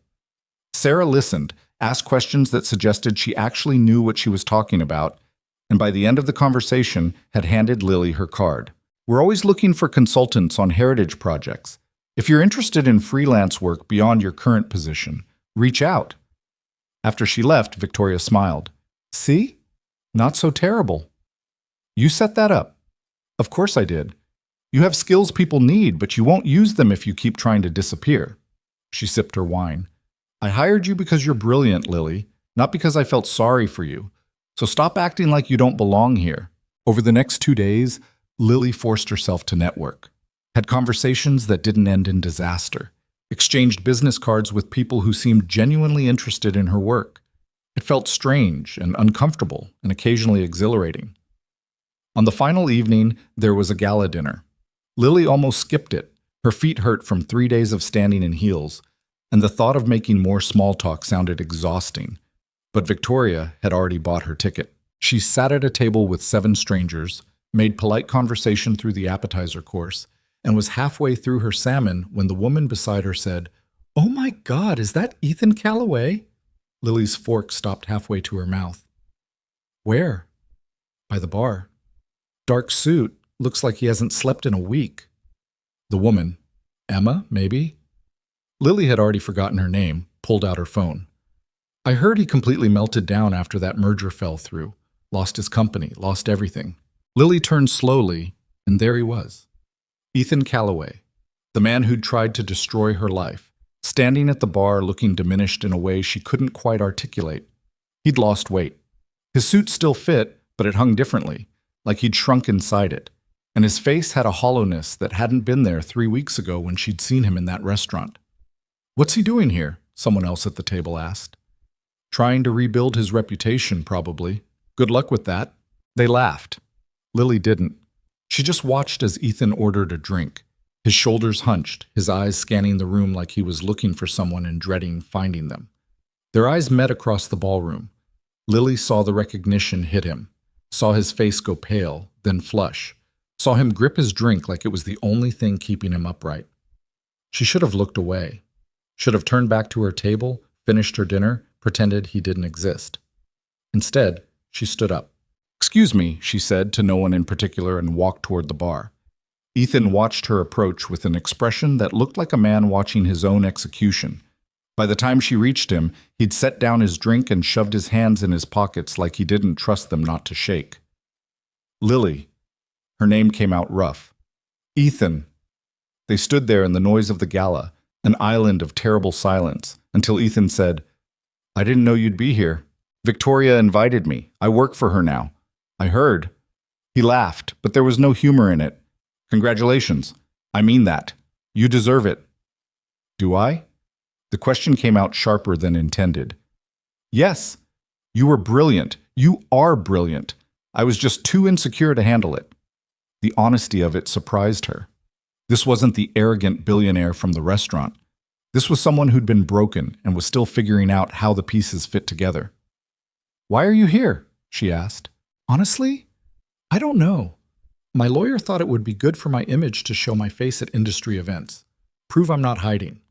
He picked up his drink again, set it down without tasting it. "Turns out people don't want to talk to you when you're famous for being terrible." "Shocking." He flinched. "I deserve that." "You deserve a lot more than that." "I know." Ethan finally looked at her directly. "I know what I did to you. I know I ruined your life because I couldn't handle being embarrassed. And I know that nothing I say will fix it, but I'm sorry, for whatever that's worth." Lily felt something complex twist in her chest. Anger, yes, but also something else. Something that recognized the wreckage in front of her and couldn't quite summon the satisfaction she'd expected to feel. "It's worth something," she said quietly. "Not enough, but something. I tried to call you before you left for Spain, but I didn't have your number, and it felt insane to track you down through—" He stopped.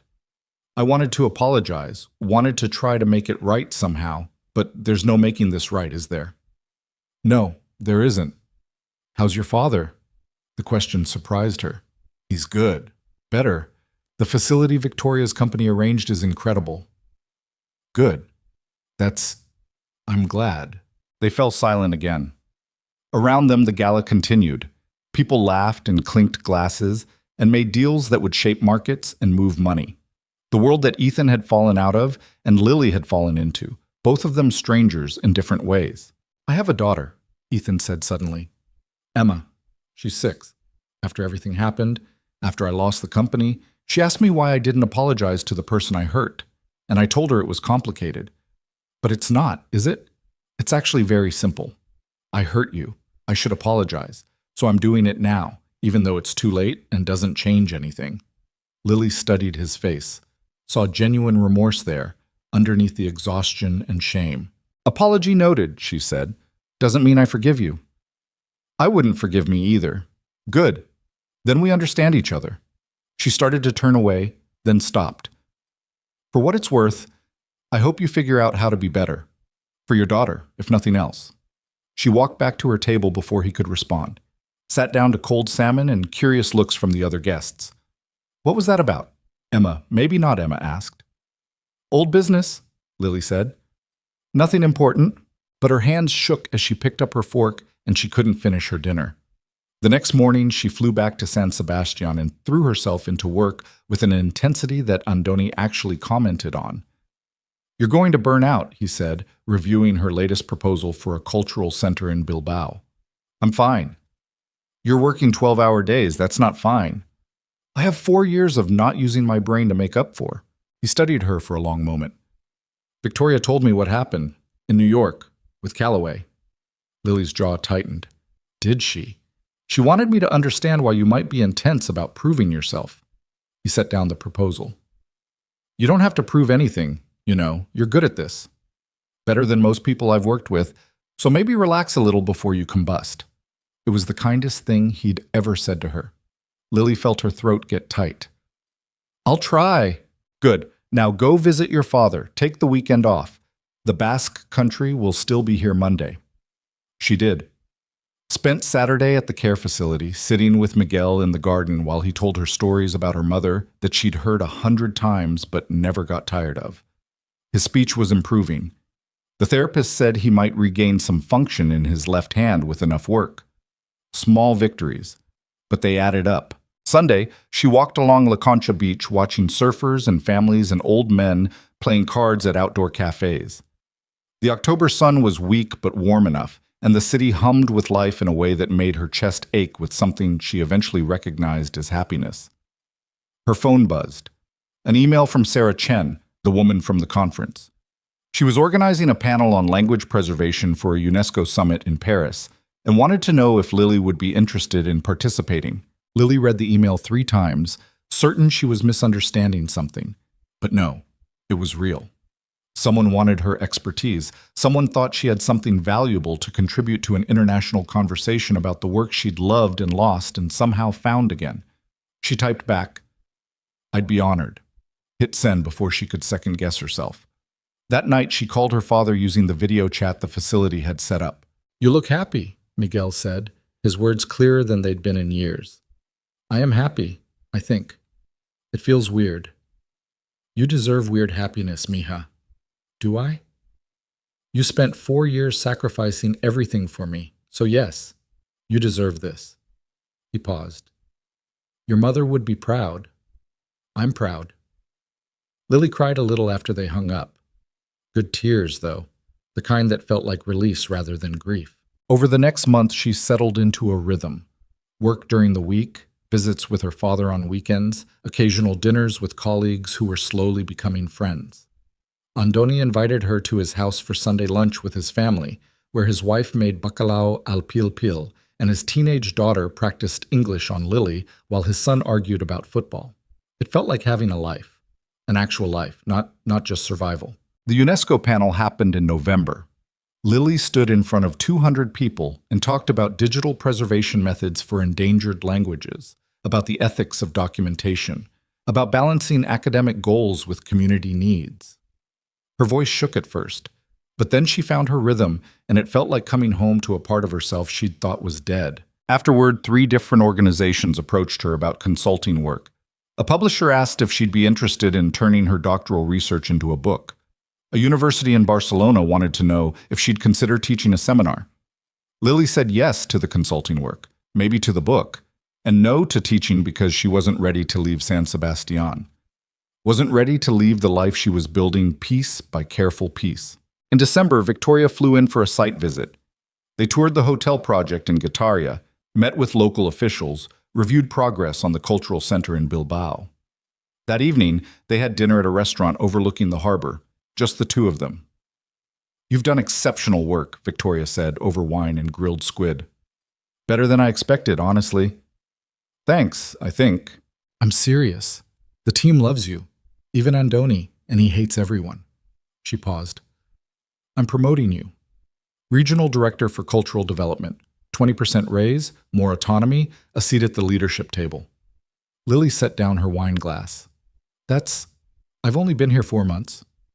And in 4 months, you've proven yourself invaluable. So take the promotion. You earned it. What if I'm not ready? Then you'll figure it out as you go. That's what we all do. Victoria smiled. Besides, I didn't rescue you from a billionaire's vindictiveness just to watch you play small. Dream bigger, Lily.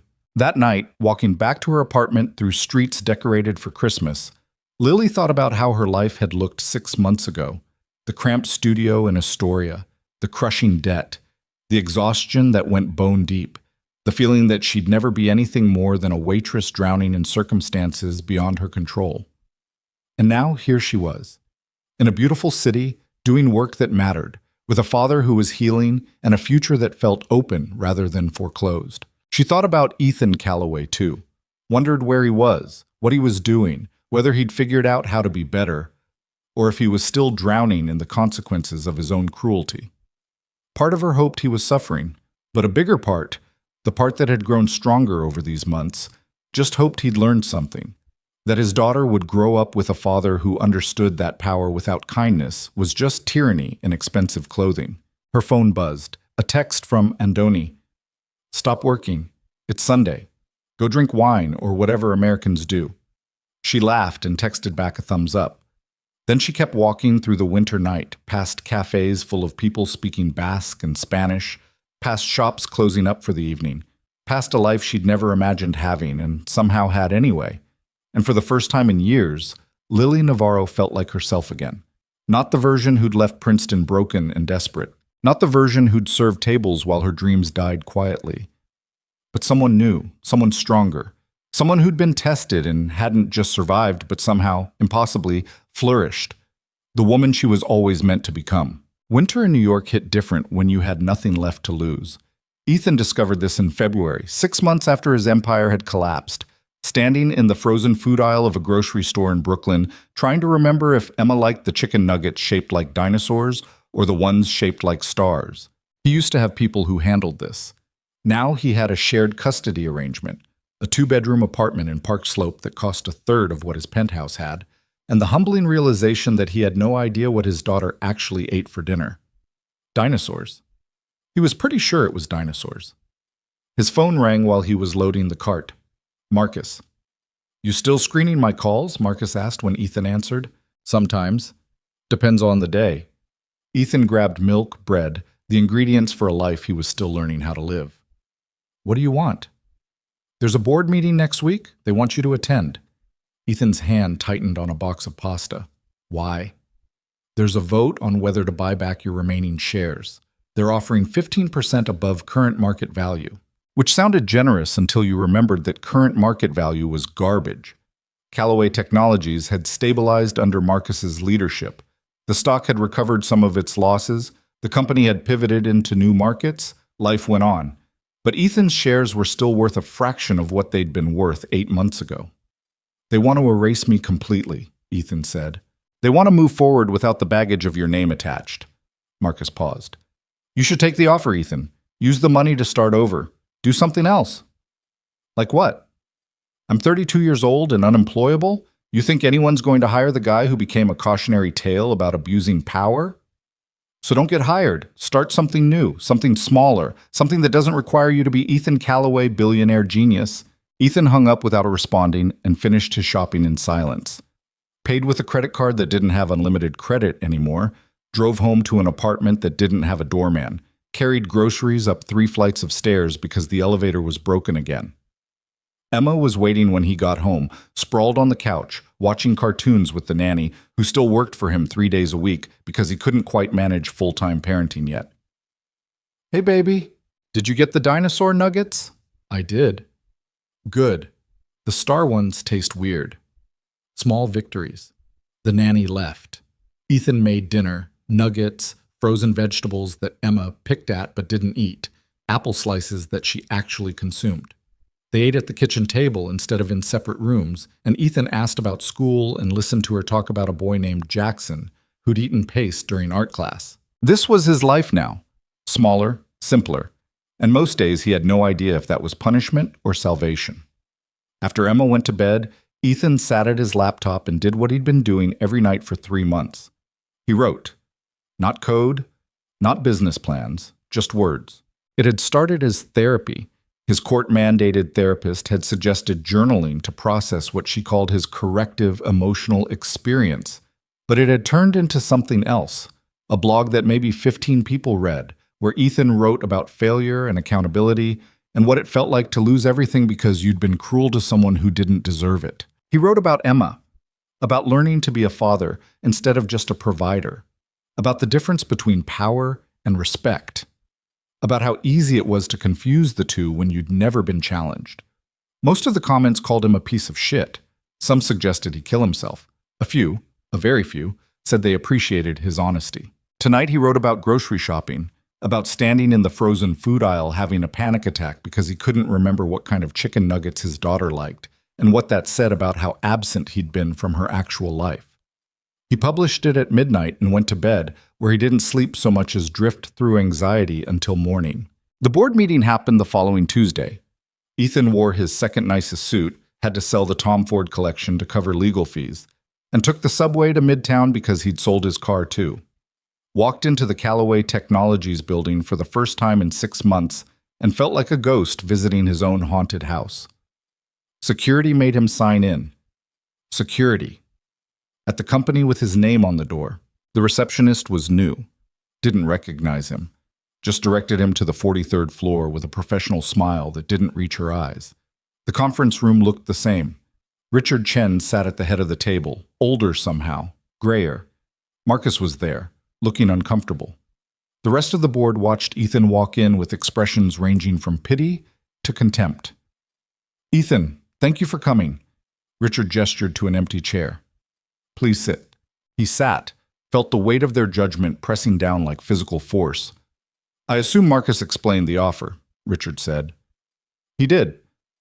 We're prepared to buy out your remaining 38% stake at 15% above current market value. It's a fair offer, more than fair considering. Considering he'd destroyed billions in value through his own stupidity, considering his name was now toxic, considering they were doing him a favor by offering anything at all. What if I say no?" Ethan asked. "Then you remain a minority shareholder with no operational input and a name that will continue to drag down our valuation." Richard leaned forward. "This isn't personal, Ethan. It's business. Your association with this company hurts us. The market sees your name on quarterly reports and remembers the scandal. We need to move forward, and we can't do that with you attached. So this is my severance, my golden parachute. This is us giving you a chance to walk away with something. Take it." Ethan looked around the table, saw Marcus avoiding eye contact, saw Margaret Reeves examining her manicure, saw board members who'd once called him a genius now treating him like a problem to be solved. "I'll take it," he said quietly. "On one condition." Richard's eyebrows rose. "You're not exactly in a position to negotiate. Not a negotiation. A request." Ethan pulled a folder from his bag, slid it across the table. "I want the company to establish a scholarship fund.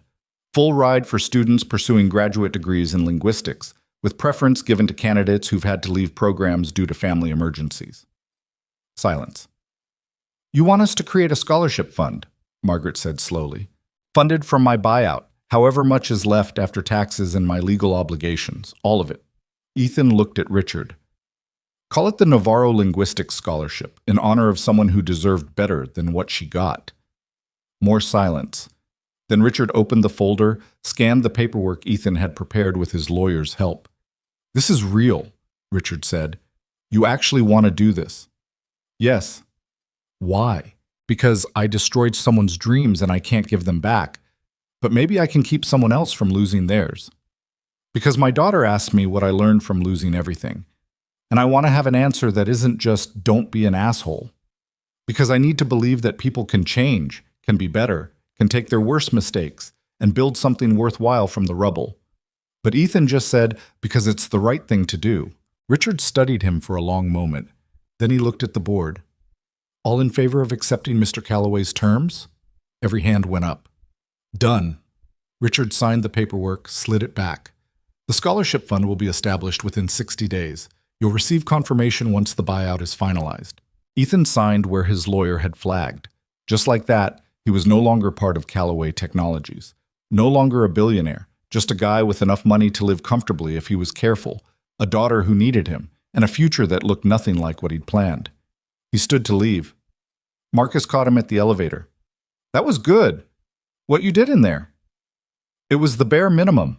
Still, Marcus shifted his weight.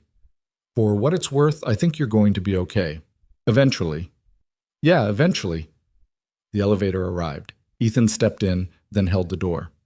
"Take care of the company, Marcus. It deserves better than what I gave it." "I will." The doors closed. Ethan went home and picked Emma up from school.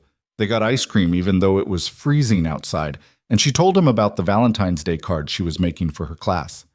Her words tumbled over each other in that way kids talked when they were excited. And Ethan listened, actually listened, instead of thinking about emails or deals or all the things that used to feel more important than this. "Dad?" Emma asked, chocolate ice cream smeared on her chin. "Yeah? Are we poor now?" The question hit harder than it should have. "What makes you ask that?" "Because we moved, and you don't have a driver anymore. And Claire's mom said her dad said you lost all your money." Ethan wiped her chin with a napkin. "We're not poor, baby. We have enough. We just have different enough than before." "Is different bad?" "No. Different is just different." He paused. "Are you okay with different?" Emma thought about it, serious in that way 6-year-olds sometimes got. "I like the new apartment better. It's cozier, and you're home more." "You like me being home more?" "Yeah, before you were always working. Now you help with homework and make dinner and we watch movies." She swung her legs under the table. "So different is good, I think." Ethan felt his throat get tight. "Yeah, I think so too." That night, after Emma fell asleep, he got an email. Unknown sender, subject line, just a single word, scholarship. He opened it with his heart pounding. The message was short. "I heard what you did at the board meeting today. Thank you. It won't undo what happened, but it matters. It means something. I hope you're figuring out how to be better. For your daughter and for yourself." It was unsigned, but Ethan knew who'd sent it, Lily. He read the email 5 times, started to respond at least 3 times, finally just wrote, "Thank you for saying that. I'm trying. I hope you're doing well." He hit send before he could overthink it. Her response came 2 hours later. "I am. Better than I ever thought possible. Good luck, Ethan." That was it. No reconciliation, no forgiveness, just acknowledgement that they'd both survived their collision and moved on to separate lives. It was enough. Spring came slowly to New York, winter releasing its grip one grudging day at a time. Ethan started consulting for small tech startups, helping them avoid the mistakes he'd made, working for equity instead of cash because his reputation still preceded him. It was humbling work. These 25-year-old founders looked at him like a cautionary tale, not a mentor. But some of them listened, and their companies did better for it. He kept writing his blog. The audience grew slowly. A few hundred readers, then a few thousand. People who'd failed at something and were trying to figure out how to rebuild. People who'd hurt others and wanted to do better. People who recognized themselves in his mistakes and found something useful in his attempts at redemption. A publisher reached out in April, asked if he'd be interested in turning the blog into a book. Ethan said yes, then spent 3 months writing and revising and facing every terrible thing he'd done with a level of honesty that made him physically ill sometimes. The book came out in September, exactly 1 year after the dinner that had destroyed his life. It was called The Fall, and the dedication read, "For Emma, who taught me that being home matters more than being important, and for Lily, who deserved better." It sold modestly. Got some decent reviews. A few people called it a redemption arc. Others said it was performative nonsense from a rich guy trying to rehabilitate his image. Both were probably true. Emma turned 7. Ethan threw her a birthday party at a bowling alley. Nothing fancy, just her classmates and pizza and the kind of chaos that would have horrified the version of himself who'd existed a year ago. He took photos and posted them on the private Instagram account he'd started for family stuff, and he felt something that took him a minute to recognize. Contentment. Not happiness, exactly. Not the manic high of closing a deal or watching his net worth climb. Just the quiet satisfaction of being present for his daughter's life. Of being enough.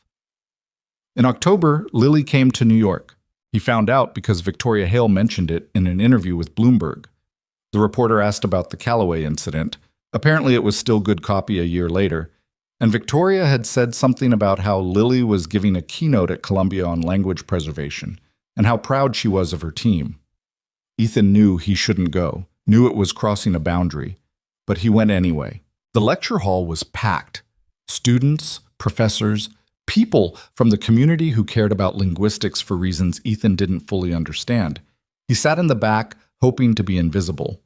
Then Lily walked on stage, and Ethan forgot how to breathe. She looked different, confident.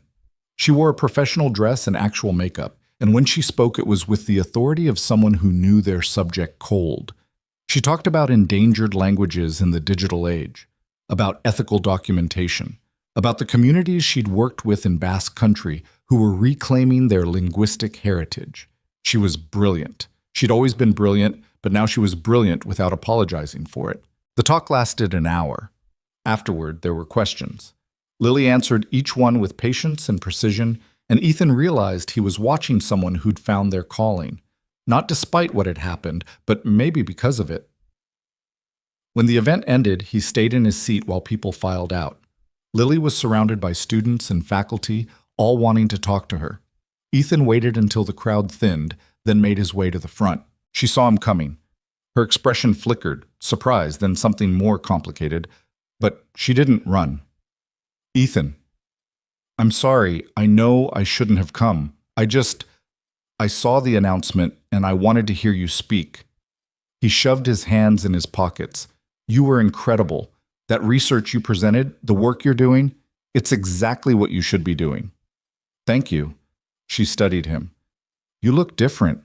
Lost some weight, gained some perspective. He tried to smile. How's your father? Good. Really good, actually. He's walking with a cane now.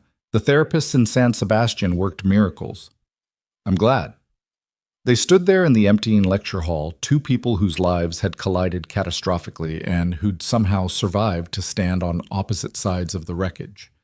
I heard about the scholarship fund, Lily said. Thank you. It means a lot.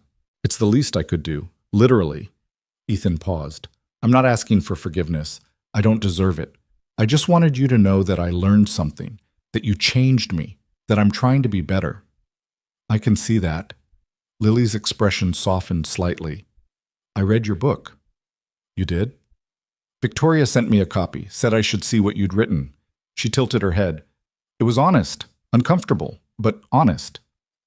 That's the goal. Are you happy? The question surprised him. With your life now, I mean. Are you okay? Ethan thought about it. About his apartment in Brooklyn, his consulting work, his evenings with Emma. About the blog and the book and the slow, painful process of becoming someone he could stand to be. I'm getting there, he said. It's not what I thought my life would look like. But maybe that's the point. Maybe I needed to lose everything to figure out what actually mattered. Lily nodded. I should go. I have dinner with some colleagues from the linguistics department. Of course. I won't keep you. He started to leave, then turned back. For what it's worth, I'm really proud of you. I know that's a weird thing to say given everything, but watching you up there tonight, seeing what you've become, you deserve this. You always deserved it. I know, Lily said simply. I finally figured that out. She left. Ethan stood in the empty lecture hall for a few more minutes, then walked out into the October night. The city looked the same as it always had, but he felt different moving through it. Lighter, maybe. Or just less burdened by the weight of who he used to think he needed to be. His phone buzzed, Emma's nanny, asking what time he'd be home. He texted back, 20 minutes, and he meant it. No detours, no distractions, just home to his daughter, to the life he was building one imperfect day at a time. 3 years later, Ethan stood in the audience at Princeton University watching Emma run around with other kids at a campus event. She was 9 now, tall for her age, with opinions about everything and a fierce independence that terrified and impressed him in equal measure. He'd brought her here for a specific reason. The Navarro Linguistics Scholarship was awarding its first recipients today. 5 students who'd left graduate programs due to financial or family hardship and who were now getting a second chance to finish what they'd started. Lily was there too. She'd flown in from Spain for the ceremony, looking polished and professional and completely at ease in a world that once would have intimidated her. They'd exchanged occasional emails over the years. Professional, cordial. Updates on the scholarship fund. Congratulations on her book about language preservation that had won multiple awards. News about his consulting firm that was actually doing okay. Not friends, exactly. But not enemies either. Just two people who'd collided brutally and who'd both managed to build something worthwhile from the damage. The ceremony was held in a lecture hall that Lily had probably studied in years ago, before everything had fallen apart. The dean spoke. Victoria gave a speech about the importance of supporting linguistic research. And then the scholarship recipients were introduced one by one. A woman who'd left her PhD to care for her mother with Alzheimer's. A man who'd dropped out when his family lost their home. Students who'd chosen duty over ambition and who are now getting a chance to choose both. They each told their stories, thanked the fund. Some of them cried. So did Ethan. Afterward, there was a reception. Ethan kept his distance, letting Lily talk to the students and faculty. But eventually she found him standing near the windows overlooking the campus. "Your daughter's beautiful," Lily said. "She looks like you." "Poor kid," Ethan smiled. "Thanks for coming today. I know it's probably weird." "It's not weird. It's important." She glanced at the scholarship recipients clustered around Victoria. "You gave them their lives back. That's not nothing." "I can't give you yours back." "No. But you gave me something better." At his confused look, she continued. "You taught me that I'm stronger than I thought, that I could survive the worst thing I imagined and come out better for it. So thank you, in a weird way." "That's a generous interpretation. Maybe. But it's also true." Lily paused. "I'm getting married next year, in San Sebastian, to someone I met through work who's kind and patient and doesn't need me to be small to feel big." "That's wonderful. Congratulations." "I wanted you to know, not because I need your approval or anything, just I wanted you to know that I'm happy, that the life you tried to destroy ended up becoming something better than I ever planned." "I'm glad," Ethan said, and meant it. "You deserve every bit of that happiness." They stood together watching the reception, two people who'd been villain and victim in a story that had somehow transformed into something more complicated. Something that suggested people could change, could grow, could take their worst moments and build something worthwhile from them. Emma ran up, demanding ice cream. Lily said goodbye and drifted back to her crowd.